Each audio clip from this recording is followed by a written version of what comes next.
हरि शरणम गाइस, अपने गुरुदेव के चरणों में प्रणाम करते हुए और अपने समस्त भक्तजनों, अपने प्रभुजनों के चरणों में प्रणाम करते हुए हम आज का सेशन शुरू करते हैं।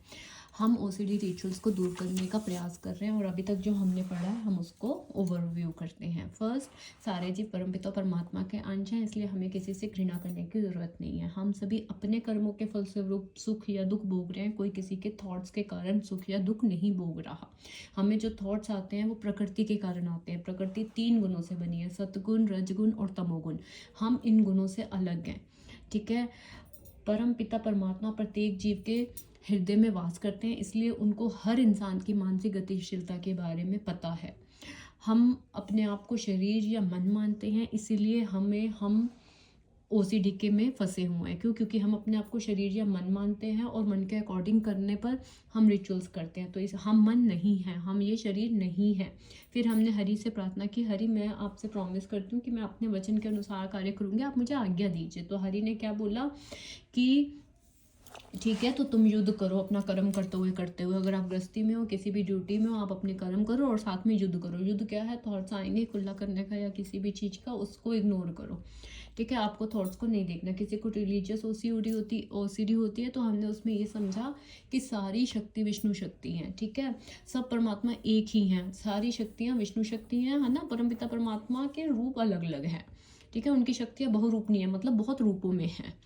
तो इसीलिए सब परमात्मा एक ही हैं, है ना। उनकी शक्तियाँ बहुत रूपों में विद्यमान है, जैसे हरि के रूप में, शिव के रूप में, माता दुर्गा के रूप में, गणेशा, कार्तिका, सब भगवान के रूपों में विद्यमान है। हनुमान जी, राम, लक्ष्मण सब एक हैं, परमपिता परमात्मा, ठीक है।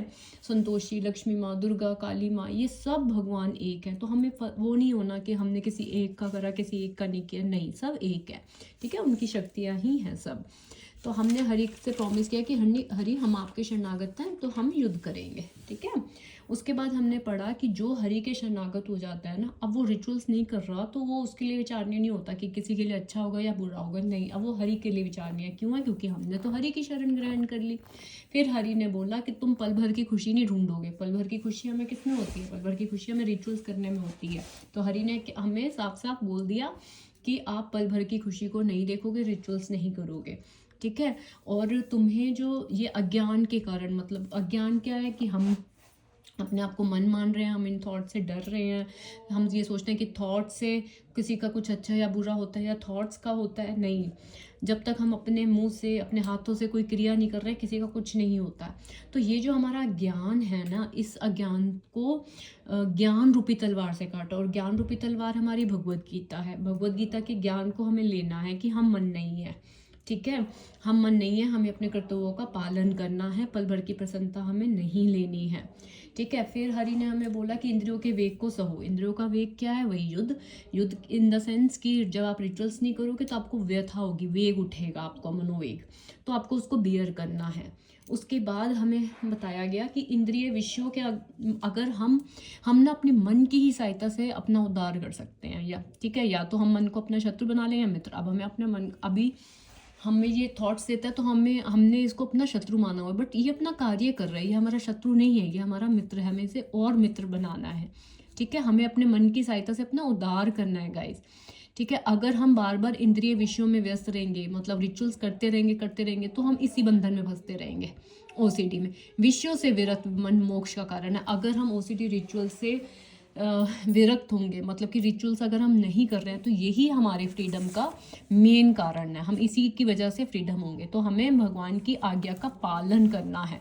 किसकी आज्ञा का? भगवान की आज्ञा का पालन करना है, जो सबों के हृदय में परमात्मा स्वरूप स्थित है, ठीक है। तो कल आपको पता होगा मैंने अष्टांग योग की बात करी थी। उसमें क्या होता है कि आपको योग, आसन कुछ भी करना है अपने लाइफ में, वो थोड़ा सा इम्प्लीमेंट करना है, कोई भी योग, ठीक है। जिसने मन को जीत लिया उसने पहले ही परमात्मा को प्राप्त कर लिया, क्योंकि उसने शांति प्राप्त कर ली। ऐसे पुरुष के लिए सुख दुख, सर्दी गर्मी, मान अपमान एक से हैं।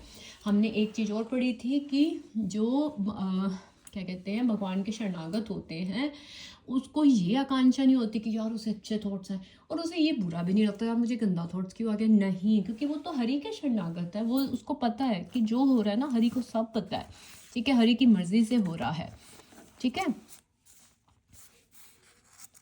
तो इसीलिए हमें अपने मन को क्या करना है, शुद्ध करना है। मन शुद्ध कब होगा, जब हम उसको ओसीडी रिचुअल्स बंद कर देंगे, तो मन को भी हम इस प्रॉब्लम से बाहर निकाल पाएंगे। अभी हमारा मन भी तो स्ट्रगल कर रहा है ना, तो मन को हमें क्या करना है, इससे बाहर लेके आना है। जब मनुष्य किसी वस्तु के प्रति आसक्त ना रहते हुए हरि से संबंधित हर वस्तु को स्वीकार कर लेता है, तभी वह परिग्रत से ऊपर स्थित रहता है। जब किसी वस्तु के प्रति आसक्त मीन्स रिचुअल्स के प्रति अटैच ना रहते हुए हम हरि से संबंधित हरि के हर आज्ञा का पालन अगर हम स्वीकार कर लेते हैं, जैसे पल भर की प्रसन्नता नहीं लेनी, ठीक है, ओसीडी रिचुअल्स में विषय में नहीं फंसना हमें, तो वह परिग्रत से ऊपर स्थित रहता है। ठीक है, हर वस्तु हरि की ही है। ठीक है, हमें किसी वस्तु की लालसा नहीं करनी है। वह सदैव भौतिक वस्तुओं से दूर रहता है। मन इंद्रियां तथा कर्मों को वश में करते हुए तथा मन को एक बिंदु पर स्थिर करके हृदय को शुद्ध करने के लिए योगाभ्यास करें। कैसे करें, मन इंद्रियों तथा कर्मों को वश में करते हुए मन को एक बिंदु पर स्थिर करके हृदय को शुद्ध करने के लिए योगाभ्यास करें। आई थिंक गाइज हमें 10 मिनट इस तरह से नाम जप का भी प्रयास करना चाहिए, क्योंकि हम तभी बाहर आ पाएंगे। जिसका मन विचलित है और जो आत्म संयमी नहीं है, वह ध्यान का अभ्यास नहीं कर सकता, है ना।